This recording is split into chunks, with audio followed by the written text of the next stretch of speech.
Hello and welcome. In this video I want to show you how to simplify a complex flower garden scene to create an effective painting. I've got 3 tips to share that you can apply to any scene to make the process of simplifying your subject easier. Gardens really are a favourite painting subject of mine.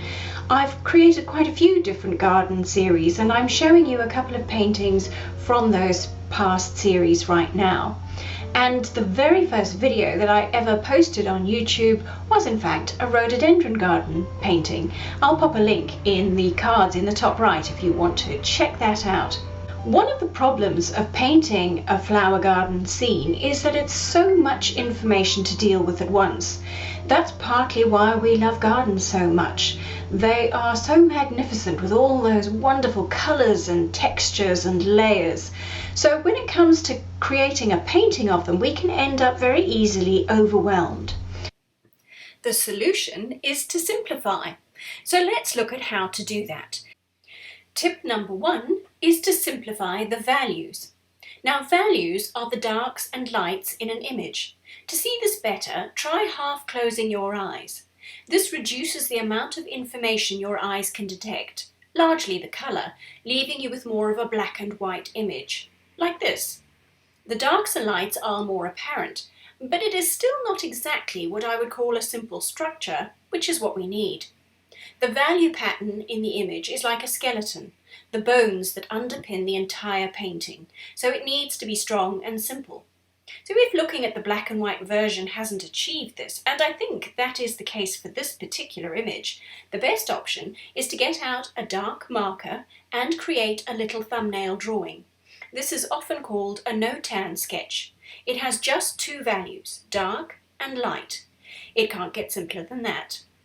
If a simple dark and light structure is not obvious, your job is to create one by aggregating some of what you see. There is no right and wrong here, and you can try out a few different options in a little thumbnail. Now that you have your skeleton, you can use both the thumbnail and the reference to transfer your image to the watercolour paper. All you really need is the main lines in the composition. This brings me to tip number 2. Simplify the shapes. We've already done a lot of this work in the no-tan sketch. For example, there are a lot of shapes in the more distant horizon here. The path actually curves a bit, and there are lots of trees and foliage. We don't need to draw any of that. We'll suggest it with paint, but I've made the choice to aggregate those shapes into a dark mass. And you'll see that we will do more simplifying of shapes when it comes to painting the flowers and leaves, but we'll get to that in a minute. I really enjoy this simplification process. It's such a great question to ask, don't you think? What is really important? What can I let go of? How much is enough? Oh yes, painting doesn't just teach you about painting, it teaches you about life. But I guess that's a whole other video. Now that I've got to the flowers, it's time for tip number 3. Simplify the colours. It is really easy to get carried away with colour, especially with a subject like a garden. However, it's usually a good idea to exercise a little restraint here.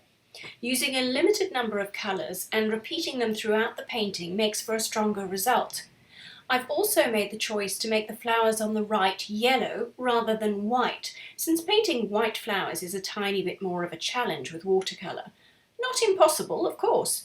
And if you're looking for ideas on how to paint white subjects in watercolour, I have a video about painting a white dog that I will link in the cards on the top right.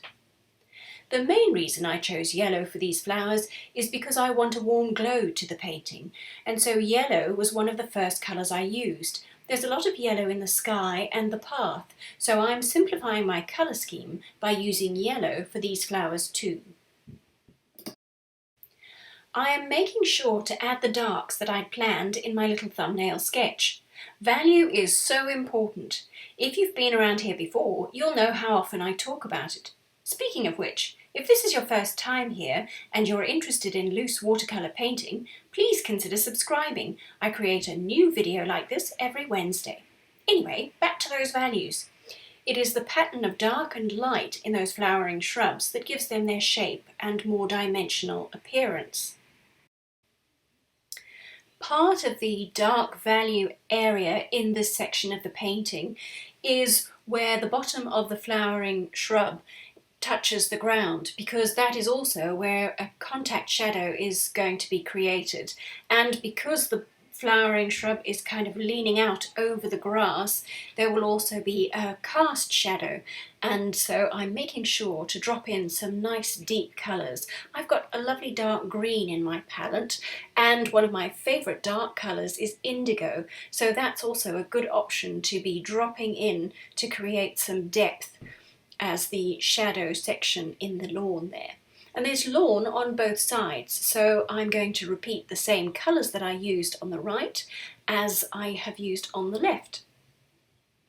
The bush on the left is full of beautiful pink flowers, so I'm going to dot those in first. And again, I'm painting probably more from my black and white version than from my coloured version of the reference, because that is giving me more useful information. I want to be the one that chooses the colours and decides what these shrubs should look like, because I'm not aiming to replicate the photograph.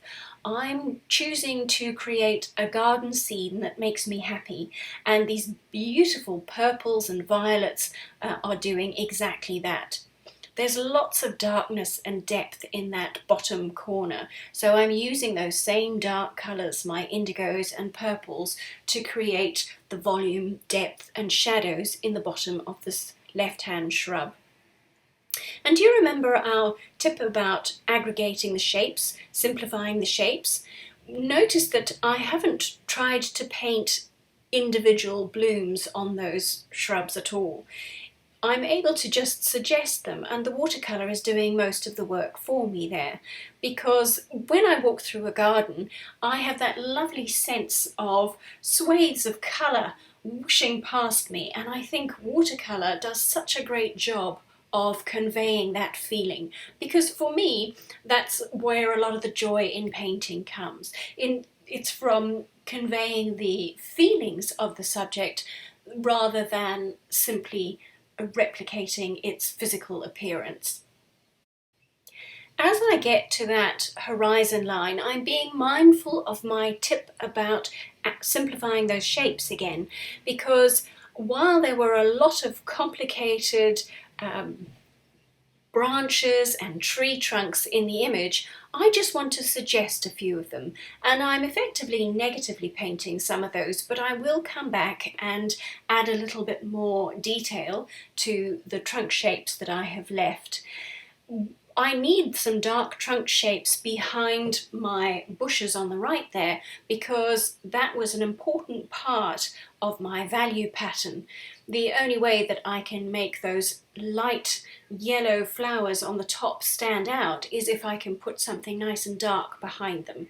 And I'm using those dark tree trunks as the background to push those yellow blooms forward. And I'll do the same thing on the other side as well. So I'm trying to keep my brush strokes loose and interesting, and making sure that I use a range of colours that are conveying some of the shape of those tree trunks as well. Some darker parts and some of the more golden yellows where the light is catching on those tree trunks. And I've almost stopped looking at the reference entirely. I'm popping in little suggestions of leaves and branches here and there, but I'm making sure that I'm using lots of water and letting the colours run together, so that in the distance it's a lot more blurred and indistinct, to give more of an idea of perspective, that there is a fair bit of distance down this path. It kind of gives you the feeling that that path could go on forever.